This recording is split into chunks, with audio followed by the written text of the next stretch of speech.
El dueño del monte. Osain es el dueño del monte y de las hierbas, es un oricha, que no tiene padre ni madre, él apareció, no nació, Osain salió de la tierra igual que la hierba, no es hijo de nadie. Todos los santos son hierberos, pero el dueño es Osain, este santo no posee más que un solo pie el derecho, un brazo el izquierdo, un ojo, una oreja grande, es tan sensible que percibe hasta los ruidos más apagados y distantes, él camina en saltos. Evo para conocer a un enemigo, se coge 12 mechas de algodón encendidas y 12 adewará, piedra de rayo. No se debe silbar de noche para no provocar al lucero, debido a que él es dueño de silbido de noche. A las 12 p.m. y de la noche es recomendable recogerse porque tienen costumbre rondar por las calles los iku, muertos, ano, enfermedad, ofo, venganza, ayo, tragedia y araye, problemas. Siempre se debe colocar un recipiente con agua para las ánimas de los muertos buenos o malos por si entran a las casas sedientas. Todas las personas al levantarse debe de echar un poco de agua en el suelo para poder dormir tranquilo. También se puede poner un vaso con agua en la cabecera de la cama con manteca de cacao.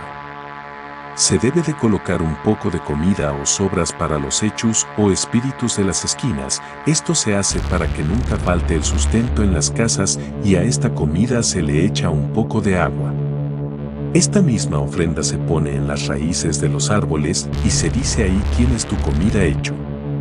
Cuando se le da comida a hecho se debe de tener en cuenta que cuando se acerca un perro en la ceremonia se le da de comer para que no surja ningún conflicto con hecho.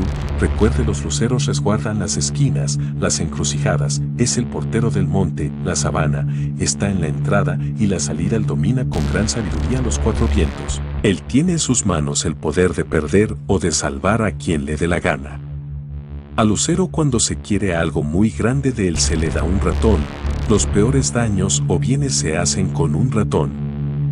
Para que un lucerito sea resguardo de una casa nunca se le tiene corto de comida para que él esté a gusto con ella y no se vaya a buscar lo que le falta en la calle y la deje abandonada o le cierre las puertas de la suerte y se las abra de las calamidades para vengarse, aunque tampoco se debe tenerlo lleno porque se achanta, es muy aficionado al malafo y muy comelón. Para que un lucero trabaje y abra las puertas o caminos se le puede dar un pollo negro. Cuando se entrega una enganga siempre se le entrega un lucero o un enquizo que es el guardiero de la enganga. Nunca debe el tata prescindir de un lucero y lleva una flecha de metal en la frente. Al lucero siempre se le ofrece un pollito, manteca de corojo, jutia, pescado ahumado, coco, malafo, tabaco, vela y maíz.